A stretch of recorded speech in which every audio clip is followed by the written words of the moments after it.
I don't think it should be mandatory. I wouldn't demand to be mandatory, but I would do everything in my power, just like I don't think masks have to be made mandatory nationwide.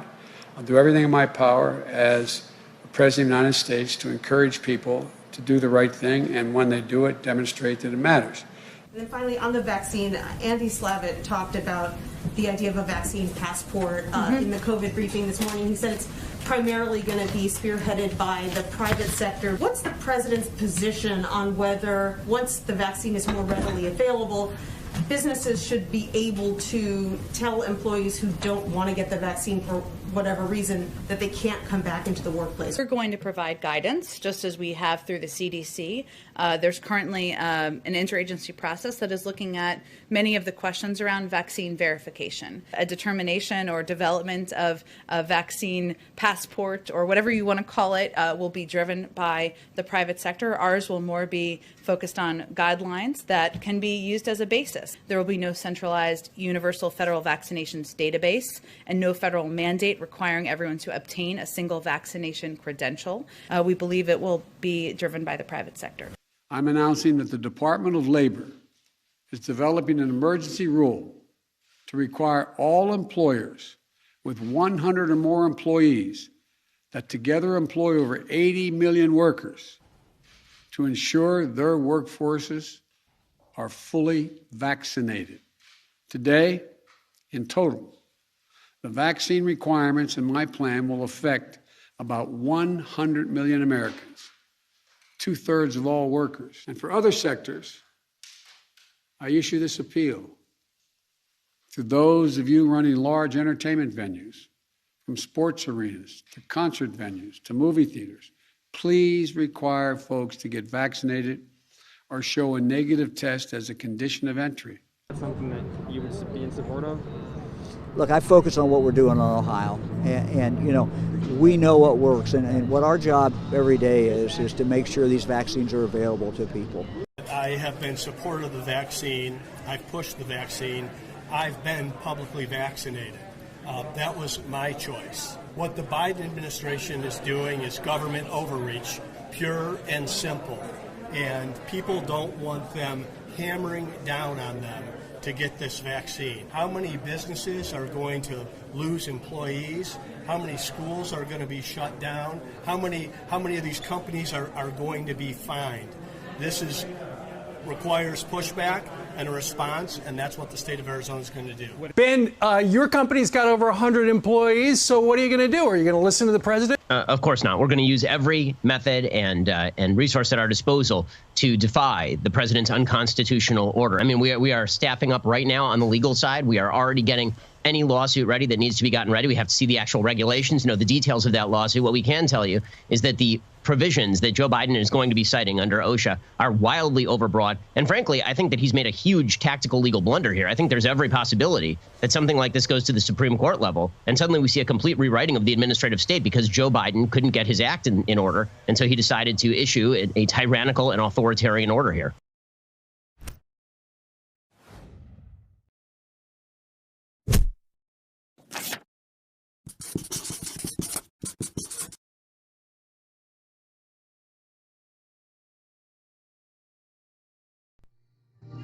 Hey Biden, I got 2 words for you.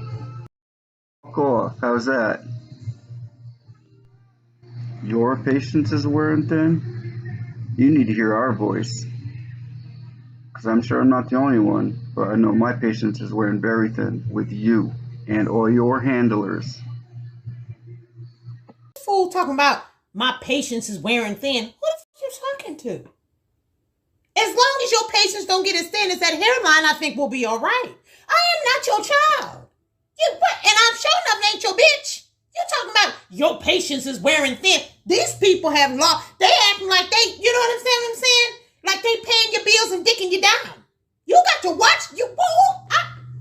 I saw that little clip. I said, oh, he's crazy. He really think I'm his hoe. My patience is wearing thin. I need you to get out on that boulevard and bring me my money. You ain't my pimp, nigga. What the hell is wrong with these people? He really said that shit out of his mouth. But our patience is wearing thin. You bald head. Our patience is running thin, this guy says. I would like to ask, who is our? Because my patience is running thin with this guy.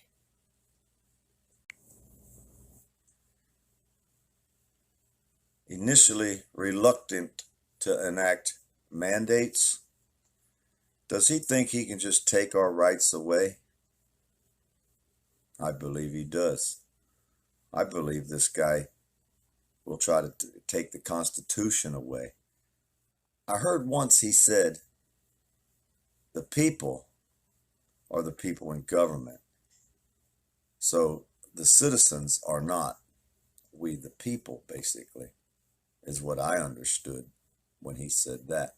He also said the Constitution is a living document. I guess he thinks it can change. I think he thinks he can change it. Our patience is running thin with anyone that thinks they can change our Constitution and force the people to do things against their will.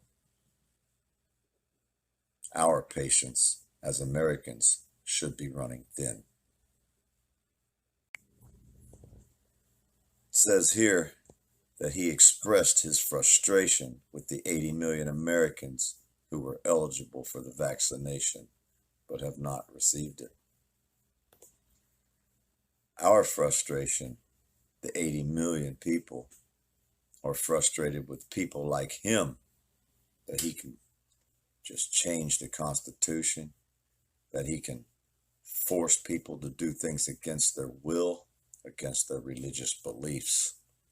He thinks he can just change the Constitution at his own will, or whoever our is. I'm interested. What is the answer to that? Who is our patience is running thin? Who is he speaking for? Because he didn't say my patience is running thin. And I'll say my patience is running thin with anyone who tries to take away my personal freedoms, my rights as an American citizen. I refuse to be forced to do anything someone like this tells me to do. The government has a very bad track record. Do you trust your government? Most people will say no. Well, this guy isn't my government. This guy is just a mouthpiece for whoever told him to say our patience is running thin. Who is our? That's the question I have. But I'm sure I'll never get the answer. So I'll tell you who I think our is. Our is the people that are in control of the money. This guy is a puppet on a string that they dangle in front of the American people to keep them divided. They always have 50% of the people on their side, whether it's Republican or Democrat in office. It's just a way to divide the people, to keep them from coming for the real problem, which is the crooked American government and the way they treat we the people.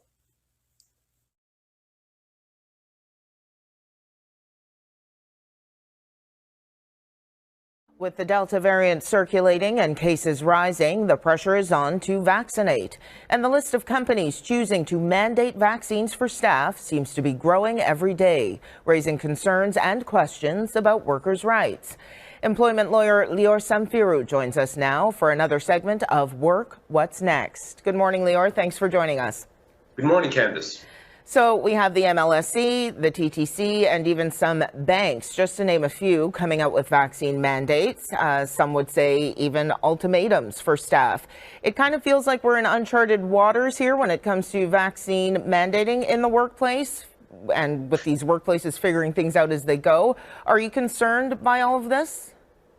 Well, I think a lot of these employers that are doing this, you mentioned just a few, are under the assumption that this is legal, that this is something that they can do. But there are some significant concerns with the legality of imposing vaccines. In most cases, for private enterprises, it's still not legal. It could be a human rights violation to impose a vaccine. And a lot of these employers are potentially doing it simply thinking, well, we're going to do it regardless of the legal liability. But there is that liability. Another liability that these employers will have is if they do let employees go because they did not get vaccinated, they'll have to pay them severance, potentially as much as 2 years' pay. And I don't think that's something these businesses are taking into account and consideration. So it's not as simple as simply saying, we've decided to vaccinate everyone and you have to be vaccinated in order to work here.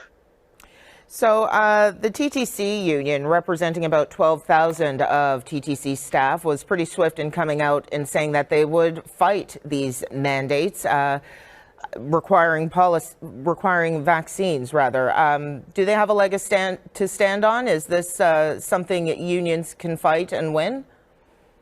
I do believe that they can, and I think that the likelihood of succeeding is actually quite good. It is potentially a human rights violation to require a medical procedure and also to distinguish as between people with COVID and without COVID. So I think the union may well be successful, and potentially private individuals, non-unionized individuals, who choose to challenge the mandatory vaccine policy that their employer imposes may be successful at the Human Rights Tribunal or in the courts in challenging those policies. And again, a lot of employers are doing it despite that risk, thinking that perhaps this is for the better public good, but it does come with significant legal liability. Okay, so the province has also come out with the mandate around vaccines. Does their policy actually change anything? In other words, can staff be fired if they choose not to get vaccinated?